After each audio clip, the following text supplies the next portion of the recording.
Hey, what is going on, guys? My name is Nick, and in today's video, I'm going to be interviewing a Tesla employee working as a software engineering lead, Tamim Saidzada, who also happens to be a good friend of mine. Tamim is hands down one of the smartest guys I've ever met in my life, and so he fits in really well at Tesla. As an investor in Tesla stock, I'm super excited to get him on the channel to speak about his own experience, what the work culture is like at Tesla, and then also how Tesla achieves insane innovation and execution in basically everything they do. But do keep in mind, he's not allowed to share specific internal details about Tesla, so we will be focusing more on his personal experience. Anyways, if you do enjoy this type of content, make sure to drop a like and don't forget to subscribe with the bell notifications turned on so you don't miss any of my future uploads. And with that said, let's get straight into the interview with Tamim. All right, welcome.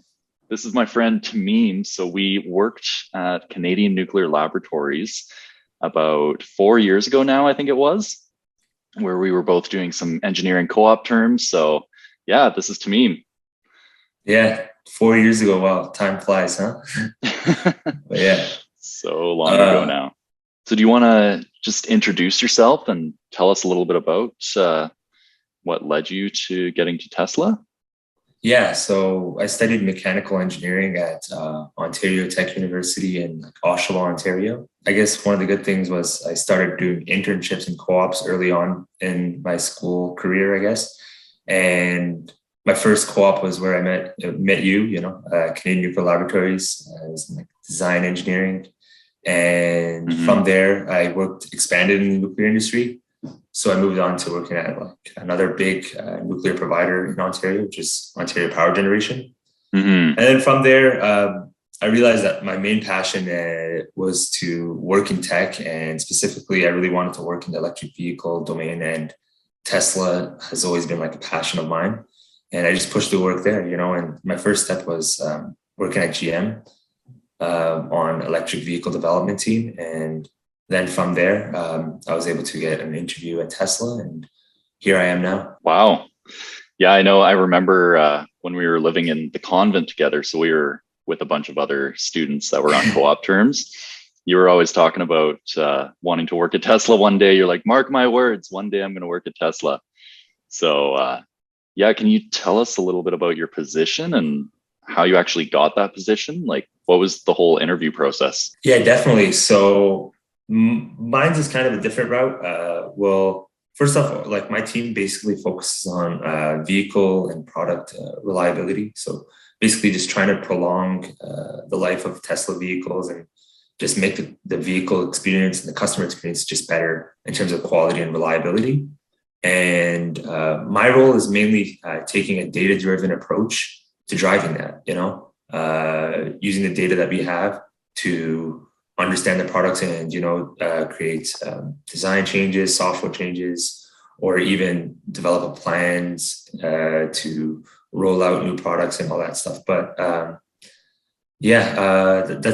that's pretty much what my role is. But how did I get it? Well, it started off with a friend of mine who also went to school with me. He came back from his internship with Tesla, and we were talking about it, and he said, "Hey, I could refer you if you like." And he referred me directly to his manager, and from there, that got the ball rolling. Yeah, and that just shows, your connections start from school and the peers you work with, and getting along with them and showing that you're a good engineer starts there. If your classmates like you and they could trust you, they'll definitely vouch for you, and that's what happened in my case, and it worked out in my favor. And then from there, I worked as an intern. Then went into my final year, and my manager asked me if I wanted to stay part-time while I was finishing up my final year of school. And I said, sure. And then took it one step at a time. And then I was lucky enough to get an offer. And now I'm here full-time. It's been about 8 months that I'm working full-time with the same team. Nice. And so what is your specific role called? It's like a software engineer? Yeah, software. I mainly develop like data science tools and tools to just understand our data and, create some good decisions from what the resources we have. Yeah. Cool. So how was that working at Tesla part-time while you were in your fourth year of university? Like, I found engineering incredibly difficult on its own. So like, how was that for you? Yeah. To be honest, it gets really difficult at times. And I believe like the start and just like the thought of going into it was probably the hardest part, like it's really hard to, I guess, create that bandwidth in your mind. But, with school being from home due to COVID, and I was also working from home with this team, I was able to work things out. I just had like 2 laptops. I would constantly be switching from my school laptop and my work laptop. And whenever I'm in a meeting, sometimes I was in a meeting and I was in class too. And if the class was not important, I would. But yeah, there's a lot of parallel processing. It was very tiring, but I knew it was only for 8 months, and I was able to work it out, and yeah, it worked out in my favor. All right. So how would you say the learning curve was at the beginning? I guess you had a co-op term, so that probably introduced you at a more easy pace than like a full-time employee just jumping into Tesla. But how would you say overall is like the learning curve when you joined Tesla? Yeah, you would think as a co-op they would take it easy on you, but from my past experiences at different co-ops, I could definitely say that Tesla is like, you got to speed up to get onto a moving train, like they just throw you into it. Yeah, they throw you into it. And I think that's good on its own. It gives you like, if I feel like other places when you do an internship, you feel like you're not working on like impactful stuff and you're not getting the most out of the position. And you might be working on something that's completely off target of the team's mission, or you don't know if you're just like a cog in a wheel. And I don't know, but like as an intern at Tesla, like I realized the impact that I'm having on my team. And at one point, even the impact that I'm having on the reliability of the vehicle and the company, So like, I think, yeah, you have to, it's definitely a lot of work to ramp up and learn new things quickly. But then it also pays off. It's worth it in the end. Yeah, I can imagine how tough it would be. So can you tell us a little bit about Tesla's work culture? I know you told us a little bit about how it was at the beginning, but then as you integrated into Tesla, what did you notice about Tesla that made it unique? And what was unique to their work culture? I think it's diverse minds and just everyone that's really passionate, to stay at Tesla and to work at Tesla and to get in, you have to be really passionate about the mission. And you just want to you have to be really good at what you do as well. And just try to do good, everyone I meet are like continuous learners.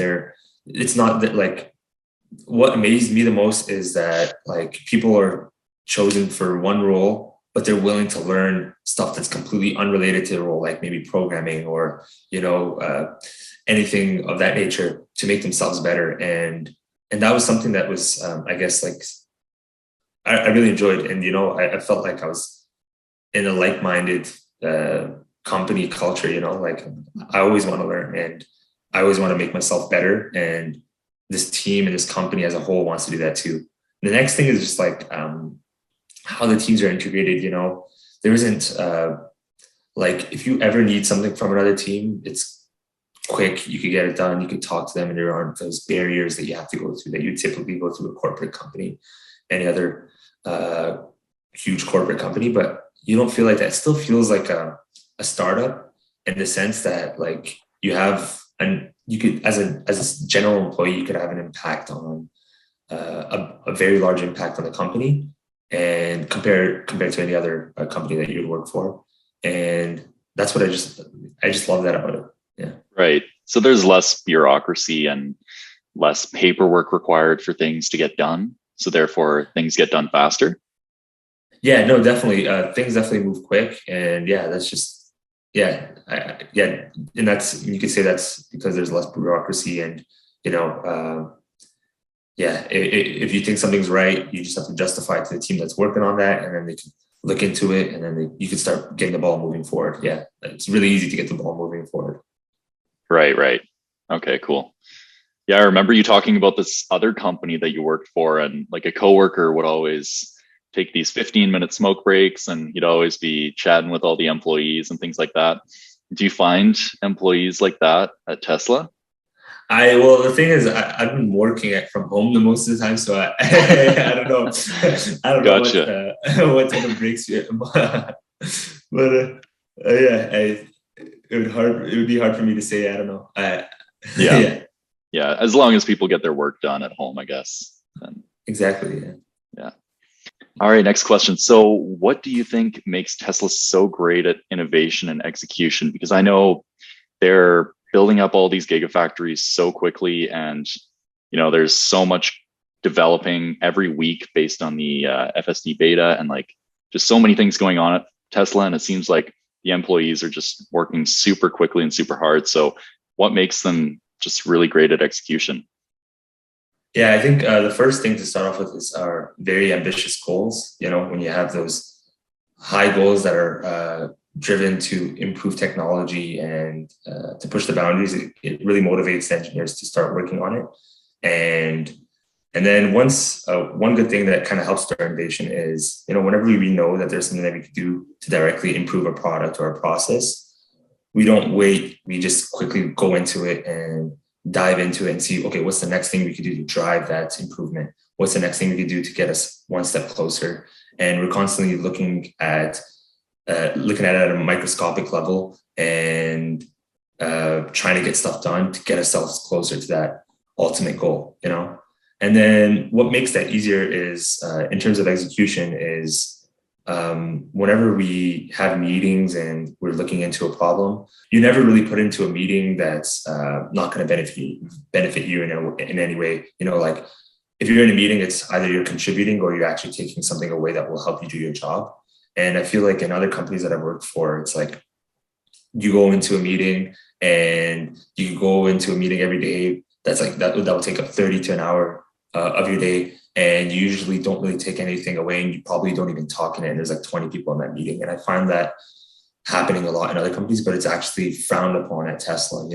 If you don't have to be in a meeting and you're not contributing, then you should go do something more productive with your time, work on something or improve something. And I really like that. And that really helps with our execution. Generally, meeting sizes are around 3 to 5 people in terms of the most efficient that I find, and everyone's contributing, and everyone's taking away something or someone's putting something in, and we're talking about a very concentrated problem. And it almost always ends with everyone knowing what the next step is, and we really get a good use out of that. And or some type of people are on the same solution. page. Yeah, there's going to be some type of solution. Sometimes it's not a solution. It's like, okay, this is where we should look into to find a solution, and it's clear, Yeah. So, yeah. That really helps. Yeah. Not wasting time in meetings. I know that's a big money sink for companies. Exactly. All right. So based on your own experience, is Tesla really team oriented? Or would you say you do the majority of your work on your own? Like, I know you work across many different teams, I would assume, but where do you spend the majority of your time when you're working there? Yeah, Tesla is very team oriented, honestly. And like I said, in terms of like the meetings and everything like that, we have meetings and they're very productive. And really, it's just to drive progress. If you're stuck, there's always someone that can help you, and it's very easy to get in touch with people. They're one ping away, and I feel like everyone's very open. If you have an issue with something and you think that you could take input from someone, you could generally just message them right away and they'll get back to you, or you schedule a meeting, a one-on-one with them, and then you dive into that problem, and then they help you, and then you get some insight on that specific issue. So there's a lot of collaboration, and always whenever you build something or a tool or a product or a feature or something, there's always somebody else that would review it, and you have to present it to a team, and they have to give their input, and they always give really solid input. And that's the thing. That's another cool thing. The relentless approach that engineers have there. If you build a tool or a feature, usually you present it to your team, and they're like, okay, have you thought of adding this to it? Have you thought of adding that? What if we use this for that product? What if we use this? And they're constantly giving good ideas, and we really benefit from that team atmosphere, and it really helps us out because, like I said earlier, we're all like-minded engineers, and we all want to do good, and we're all continuous learners. So it's a really good team environment. There's a very good team dynamic that goes on at Tesla. Yeah, getting the constructive criticism definitely helps build out better products, I'm assuming, and just the overall innovation. Exactly. Yeah. All right. So you had mentioned before that you worked at GM and you were working on the electric vehicle team there. So I'm just curious, like what makes Tesla unique or different from GM and like the work atmosphere? And I know you can't get into the specifics of the projects that you worked on because of the NDAs, but maybe you can talk about like what makes Tesla so much different and so much better in some regards than GM. Yeah, I think GM and probably a lot of other automotive companies, definitely in North America, they have this. It feels like it's more of a corporate culture. And working at GM before, I really enjoyed my work there too. Very good team, but sometimes I felt like is what I'm working on, like how is it impacting our team and how is it impacting the company, as a whole. Sometimes it's hard to build that connection, and that's just the nature of it being such an old company, and the entire infrastructure of the company just being split into different countries, and there's a bunch of silos, and like you never really meet your directors, you never really get to chat with yeah, and the bureaucracy and everything about that being an old company. Yeah, and I think that happens naturally, if you start to let go, once a company starts to get successful, and then things start to calm down, and then things start to grow, and there's like that abnormal expansion of a company, and you start to run into those problems, Absolutely. And I think Tesla is trying its best to keep it almost like a startup culture, and as nimble as possible. Open. Yeah, as nimble as possible, lightweight on your feet, be able to move, Yeah. So I'd say that's a key difference. Do you think that Tesla's goals are a lot bigger than other auto manufacturers you know of? Like, do you think their goals seem crazy to achieve when just looking at them at face value? And, what do the goals represent to Tesla? From my experience, like the goals that our company has definitely seems larger than the company itself. It's more for the world, trying to build a sustainable energy future for the world. And you see a lot of the products that we work on and the products that we build, they're mostly in line with those goals.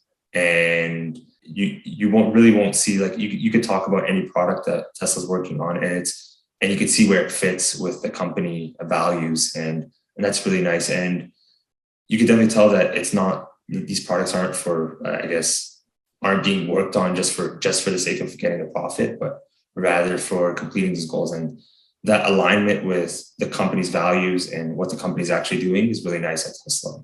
Yeah, Tesla's much bigger than just trying to make a profit. Like Elon Musk is always trying to make a huge impact on humanity and just trying to drive that transition towards renewable energies. So I love to hear that. All right, so switching gears a little bit, have you been in contact with Elon Musk at all, or have you seen him around the office or been in any email chains at all with him? Yeah, recently I was on an email chain where we were providing information on a critical issue and to Elon, and I guess that really just shows the structure of the company. If a new grad engineer can be getting in touch with executives and just the upper management of the company, that just shows that like anyone can make a contribution here at Tesla. And that really motivates you.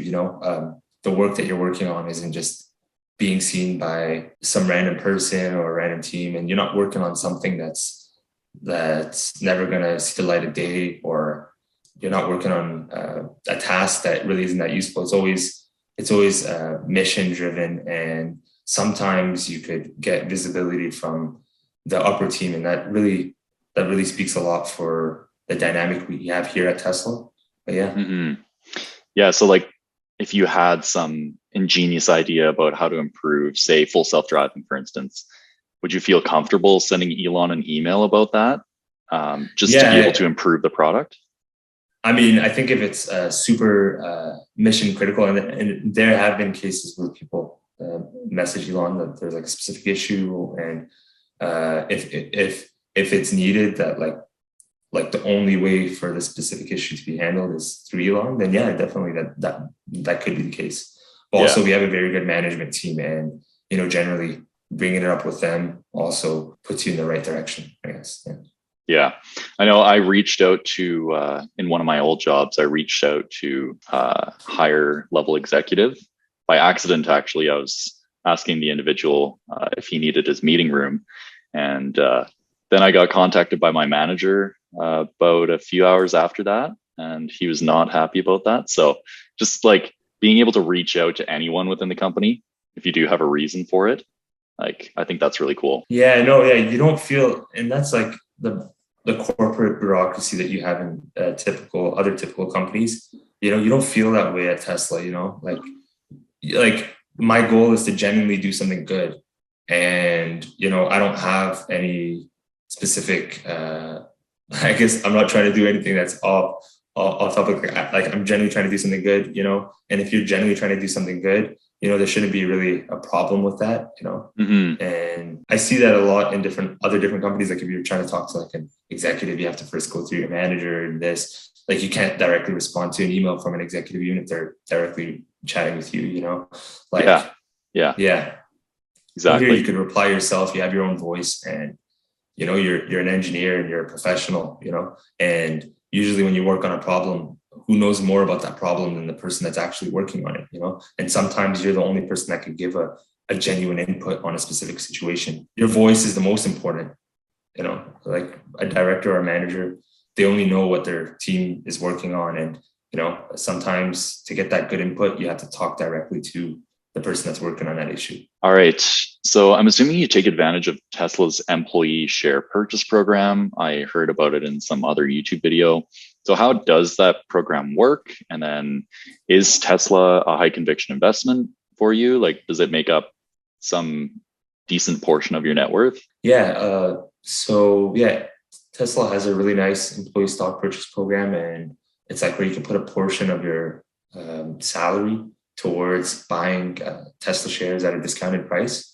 And it's always a no-brainer to invest in it because you're like almost always getting a return. So, and in the recent years, Tesla shares have just been skyrocketing. So a lot of employees have been happy with that program and always suggested to new employees and new hires to, get in on this. And it's actually provided for interns as well. So even when I was an intern, I was also taking advantage of this program. It was really nice, you Wow. get to make a bit more money on top of what you already make. But yeah. I've never heard of any company offering like a share purchase program for interns or co-op students. So that's pretty crazy. I don't know if it's a tech industry standard, but yeah, definitely Tesla does it. And it's nice, and that just shows, when you buy shares in a company, you feel like you're part of it more, and when the company succeeds, it's like, okay, my shares are also doing well, and you feel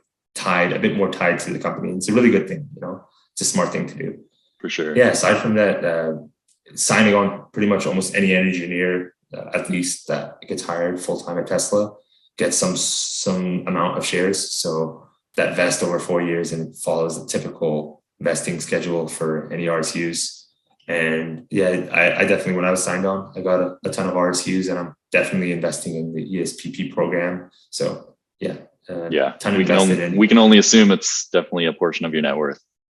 Yeah, exactly. It has to be at this point. Yeah, this early on, how else will I get my hands on that many shares of a company? Exactly. All right. So this next question is kind of just making a prediction looking forward. Could you ever see Tesla becoming the biggest company in the world someday? And do you think, like, what would it take to achieve that? Like Apple is over a $3 trillion market cap now. Like Tesla's only a third of Apple now. So it almost seems inevitable that Tesla would eventually surpass Apple based on the growth rates that it's seeing. Honestly, it's hard to say on that, but definitely the company is growing, and with news on new gigafactories in Shanghai and in Berlin and in Texas, our company is just getting bigger, and a lot more people will be able to get their hands on the products. And yeah, I think the company's growing. It's impossible to say anything in that sense, but our goal really, if I could like just speak for myself, like not many people worry too much about that here at Tesla. We're just trying to make better products and continue on the company's goals. And, whatever comes as a result of that, that's whatever happens. Yeah, do the best work possible. That's kind of what this other YouTuber, Mr. Beast, he says, like, I'll make the best videos possible. And like, I'm not really focusing on views or subscribers or anything like that. But if I make the best videos possible, what's going to come out of it is like the most number of views and the most subscribers that he can get. So. Exactly. Yeah. Just have good intentions, and just do your thing. I mean, we've been doing good so far. Yeah. Yeah. I guess more related to the electric vehicle industry, can you see like a full transition to electric vehicles in the future? Like more focused on the industry? Yeah, on the industry as a whole. Yeah, definitely. Pretty much every EV company or every automotive company is starting to transition to electric vehicles.